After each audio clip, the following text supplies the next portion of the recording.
Happy early Halloween, everyone. I got my costume together, got a party on Saturday. I'm hyped. If you're wondering why I look all scruffy, it's part of the costume. You actually probably can't even see it, but whatever. I'm gonna shave it off Sunday. Either way, 'tis the season to talk about a psychological horror movie, right? Today I'm gonna be diving into my thoughts and opinions after seeing Edgar Wright's Last Night in Soho.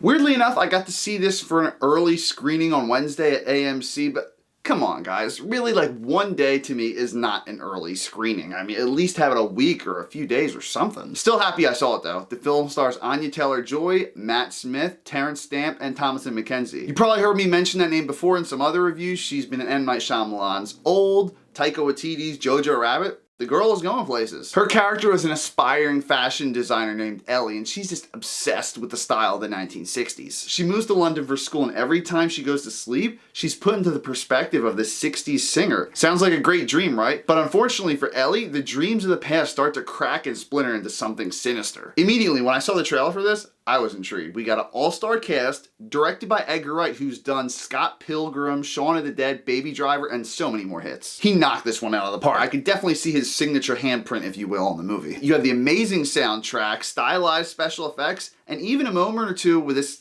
almost feels like a musical. The movie embraces the horror aspect teased in the trailers too. I'd say about a half hour in is when they start to sprinkle that stuff throughout the film. It blends so well together with all of it. I really vibe with Ellie though, because honestly, a lot of the stuff I do appreciate more from older eras. I mean, they had great style. I mean, certain different patterns and whatnot in the clothing. I like to wear nice stuff when I can. Maybe I'll dress up for one of my reviews. But even the music back in the day, I mean, I listened to bands like The Struts and Des Rocks, if you guys have heard of them.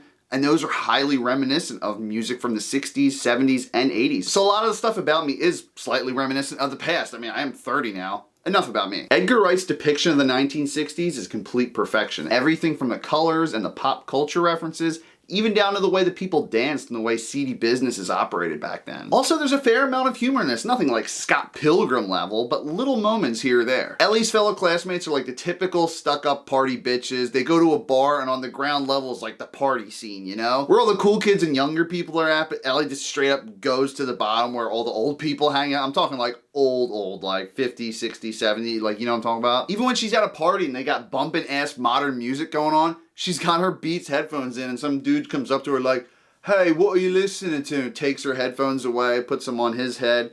He's like, this is the kind of music my granddaddy likes. I'm like, yeah. She's just an outsider doing her own unique thing, and you definitely root for her. Lastly, the suspense and mystery was executed so well. I like to theorize when I see trailers. Like, what if Ellie has mental issues and she's actually the singer she's dreaming about? Or what if Matt Smith is actually modern day Terrence Stamp's character? Just when you have this movie figured out though, you actually don't know shit. And in an era plagued with cliche horror films, there's not too many jump scares, just relies on visual horror, which I really loved. Like when you see these figures from Ellie's dreams haunting her, their faces are deformed, they don't try to go too cartoony, and the special effects are simplistic but effective. Like they specifically want to go out of the way to do it as practical as possible with some CG embellishment. Closing this out though, I'd highly recommend this movie. It's definitely on the top of my list for best films of 2021. Go out and see this theater exclusive, everyone, and let me know what you think. And as always, thanks for watching.